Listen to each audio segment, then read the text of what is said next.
Mesdames et messieurs les pas très âgés, mesdames et messieurs qui balançaient entre deux âges, mesdames et messieurs les âgés, mesdames et messieurs les très âgés, bonjour. On l'a vu, en 30 ans, Cassiopéa a réalisé bien des choses sur ce petit tiers de siècle, mais qu'est-ce qu'on peut dire de la gérontologie ?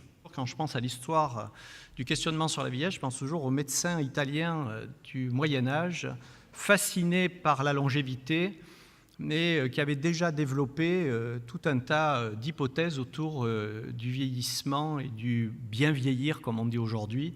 En fait, l'étude de la vieillesse et du vieillissement est très fortement associée à l'histoire de l'Occident. On a franchi un pas, il n'y a pas très longtemps finalement, sur ce qu'on appelle aujourd'hui la gérontologie, qui est un terme qui a été inventé par un Russe au début du XXe siècle. Qu'est-ce que c'est que cette gérontologie ? C'est autre chose, c'est une sorte d'approche rationnelle, politique, de la question du vieillissement. En France, on a une naissance. L'an zéro de la gérontologie, c'est 1962. Pourquoi 1962 ? Parce qu'en 1962, enfin en 1960, un gouvernement, le gouvernement français, décide pour la première fois de mettre en place un groupe d'études sur la question de la vieillesse. Vous voyez, c'est pas loin en 1962. 60-62, le rapport sortira par le nom de son président, rapport Larocque, en 1962, en zéro de la question organisée des politiques sociales en faveur de ce qu'on appelle la vieillesse. Le fond commun de notre action gérontologique, les foyers logements, qu'on appelle maintenant résidence autonomie, les services à domicile, les premiers services à domicile, en dehors de quelques-uns à Grenoble et à Bordeaux, sortent au début des années 70. La politique de la vieillesse, c'est quoi ? C'est l'ensemble de ces interventions publiques qui structurent un peu de manière implicite ou explicite les rapports entre vieillesse et société. En 1971, deux bonhommes vont décider de faire voter une loi, la loi sur la formation continue et l'éducation permanente, en l'occurrence Jacques Chaban-Delmas et son conseiller social Jacques Delors. Pour la première fois, il y a une obligation pour le monde des organisations du travail de former son personnel. Et honnêtement, en dehors du fait même économique, c'est une révolution pour notre question gérontologique. C'est une révolution pour notre question gérontologique parce qu'on a vécu tout le XXe siècle avec l'idée qu'on ne pouvait se former que pendant les 20 ou 25 premières années de sa vie, et qu'ensuite, le cerveau allait commencer à se liquéfier. On peut se former jusqu'à la fin de sa vie tout court. On peut apprendre. On a la capacité. Et je dis ça parce que depuis 25 ans, et ça c'est la période qui a traversé la vie de Cassiopéa, pendant ces 25 dernières années, on a fait des découvertes extraordinaires en matière de plasticité cérébrale, et on sait aujourd'hui que quel que soit son âge, même au-delà de 80 ans, on peut continuer à apprendre et à former de nouveaux neurones et de nouvelles synapses.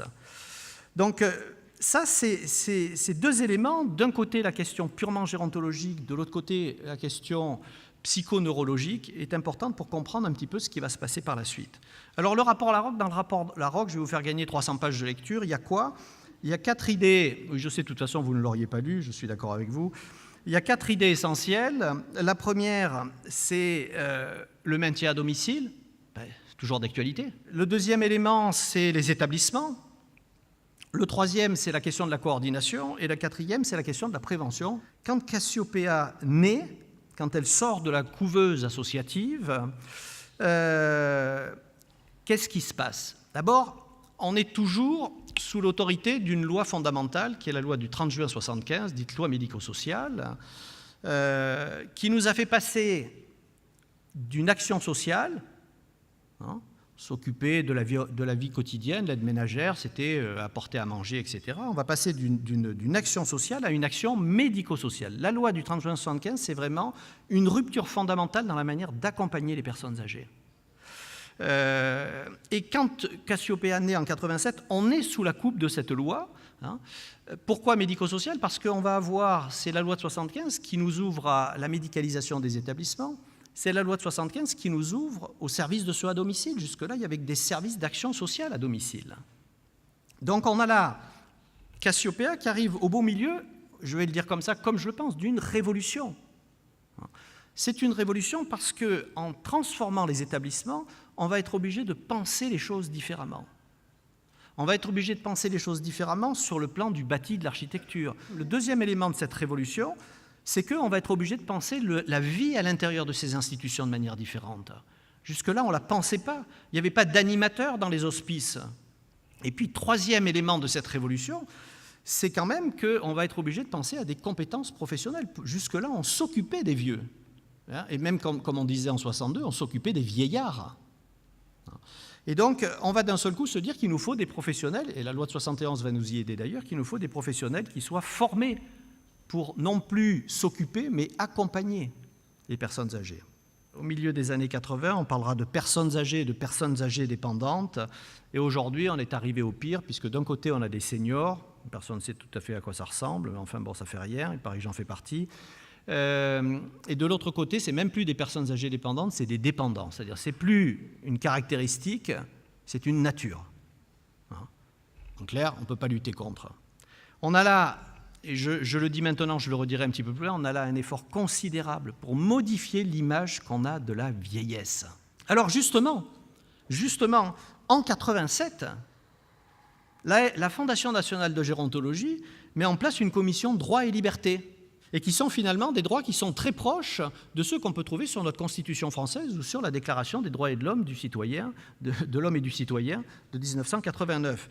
Ce qui prouve que si on a besoin de créer des chartes, c'est qu'on a encore un sacré problème avec ces droits des personnes âgées. Donc, ça y est, c'est bien, la boîte de Pandore est ouverte sur les droits, sur la bientraitance, sur la maltraitance. On peut commencer à en parler.